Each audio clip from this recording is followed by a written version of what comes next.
ఇక phone tapping విషయానికి వస్తే తెలంగాణలో ఫోన్ ట్యాపింగ్ కేసు ప్రకంపనలు సృష్టిస్తుంది. ఇప్పటికే పలువురు పోలీసు ఉన్నతాధికారులు అరెస్ట్ అయ్యారు. తాజాగా ఫోన్ ట్యాపింగ్ కేసుపై సీరియస్ గా దర్యాప్తు చేస్తున్నామన్నారు హైదరాబాద్ సిపి కొత్తకోట శ్రీనివాస్ రెడ్డి.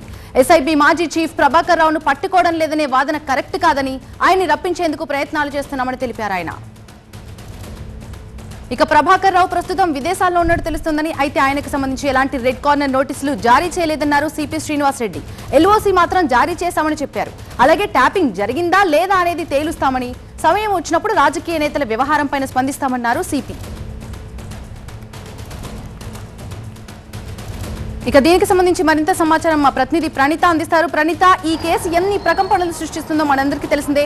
ముఖ్యంగా దేశంలో మొట్టమొదటిసారి టెలిగ్రాఫ్ యాక్ట్ కూడా ఈ కేసు విషయంలో వింటున్నాం. మరి ప్రభాకర్ రావు పాత్ర ఎంతవరకు ఉందనుకోవచ్చు?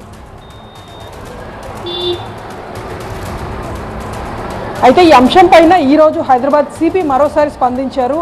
ఇప్పటికే అమెరికాలో ఉన్నటువంటి ఎస్ఐబి మాజీ చీఫ్ ప్రభాకర్ రావుని హైదరాబాద్కి తీసుకొచ్చేటువంటి ప్రయత్నాలు కొనసాగుతున్నాయి అంటూ ఆయన స్పష్టం చేశారు. మరోవైపు రెడ్ కార్నర్ నోటీస్ అంటూ వచ్చినటువంటి ప్రచారాన్ని కూడా ఆయన కొట్టిపడేశారు. ఎక్కడ కూడా ఇప్పటి వరకు రెడ్ కార్నర్ నోటీస్ ఇవ్వలేదు.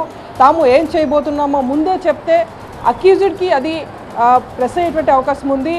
తనకి నోటీస్ ఇచ్చినా సరే ఎలా ఎస్కేప్ అవ్వాలో దానికి సంబంధించినటువంటి క్లూస్ ఇచ్చిన వాళ్ళు అవుతారంటూ సిపి వ్యాఖ్యానించారు. సో ఎక్కడ కూడా రెడ్ కార్నర్ నోటీస్ ఇవ్వలేదు. ఒకవేళ ఇస్తే కనుక ఖచ్చితంగా తెలుస్తుంది.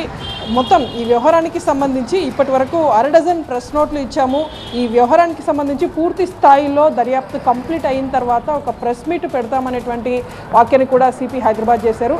మరోవైపు ఈ అక్యూజ్డ్ ఎవరైతే ఉన్నారో వీళ్ళు చేసినటువంటి నేరం ఒకరిద్దరు ఇండివిజువల్స్కి సంబంధించింది కాదు, మొత్తం సొసైటీకి సంబంధించినటువంటి భద్రతకు భంగం వాటిల్లేలా వీళ్ళు ప్రవర్తించారు.